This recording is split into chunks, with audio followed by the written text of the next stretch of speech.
Hello, welcome you all. Doctor Santosh another. आज का जो पर्पस है सिर्फ इस वीडियो का ये मतलब है कि कोई एंजाइटी स्ट्रेस दिमाग में ना हो लोगों के।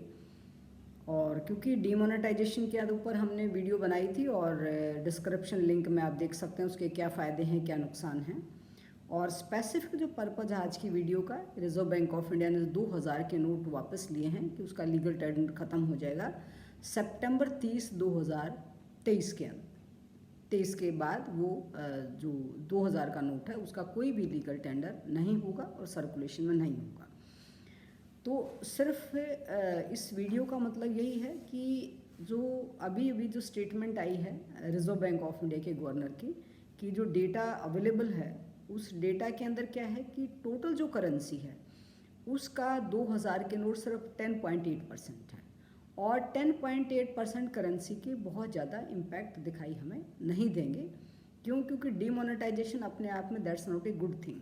2016 का आप एग्जांपल देख सकते हैं। 2016 के अंदर जो डीमोनेटाइजेशन हुआ था, 500 और 1000 के नोट जो वापस लिए गए थे उसका वैक्यूम पूरा करने के लिए 2000 के नोट प्रिंट किए गए थे। तो नंबर वन जो इम्पॉर्टेंट जो एस्पेक्ट है यहाँ पर वो ये है कि ये जो 2000 के नोट हैं इसकी लाइफ सिर्फ इतनी है। 15 में ये प्रिंट किए गए थे क्योंकि 16 में डिसीजन लेना था सरकार ने, और 8 साल तक इसकी लाइफ और 2023 अभी। तो नंबर वन तो इसकी लाइफ नहीं है, तो इसलिए इसको आउट ऑफ सर्कुलेशन में ख़त्म किया गया।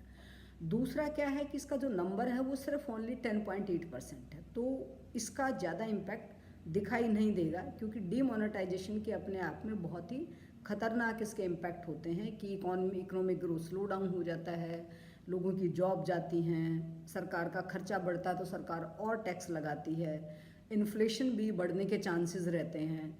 और जो सोच कर चलते हैं कि यहाँ पर ब्लैक मनी आ जाएगी या टेररिज्म ख़त्म होगा, इलीगल एक्टिविटीज़ ख़त्म होंगी, तो वो क्वेश्चन हमारे लिए एज इट इज़ खड़े होते हैं और उसका हमें बहुत सारा पॉजिटिव उसकी जो हमें इम्पैक्ट दिखना चाहिए कि पॉजिटिव इम्पैक्ट होगा इस तरह का, वो डीमोनेटाइजेशन के बाद जब भी हुआ है, प्रेजेंट सरकार ने भी किया है 2016 में, तो उसके बाद हमें बहुत ही उसके अलार्मिंग फ़ायदे नहीं नज़र आए हैं।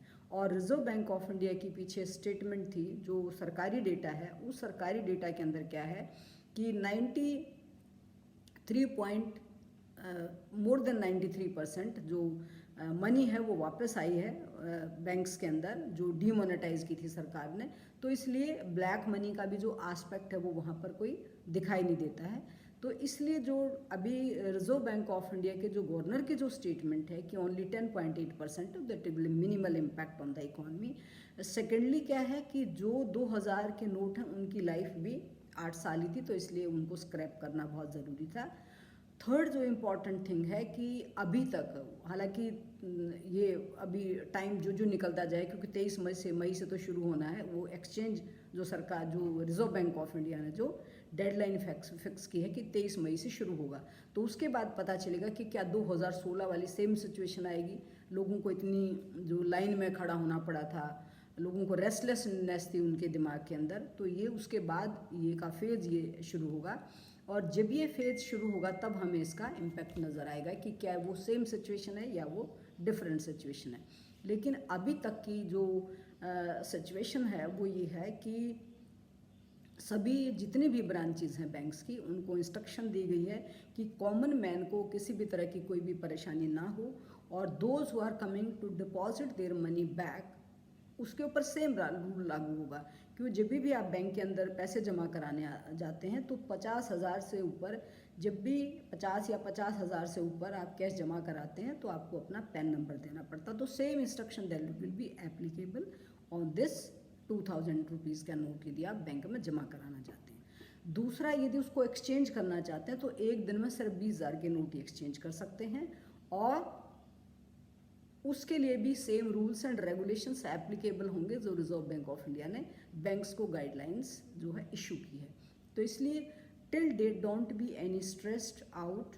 आपके पास नोट हैं तो I just you request you all, आप बैंक में जाइए और 30 सितंबर तक का जो टाइम दिया गया है उसके अंदर आप उसको जमा कराइए, या उसको एक्सचेंज करना चाहते हैं दूसरी करेंसी के अंदर, और अपने आप को सुरक्षित रखिए। क्योंकि पीछे हमें बहुत इसके भयानक रिजल्ट देखने को मिले थे। So thank you very much. इसका बेसिक आज की वीडियो का यही पर्पस था। छोटा सा वीडियो बनाया है, तो if you like this video please like and share with your friends and subscribe my channel doctor Santosh Nandan. कोई सजेशन है, कोई कमेंट है तो आप कमेंट बॉक्स में डाल सकते हैं। Thank you very much.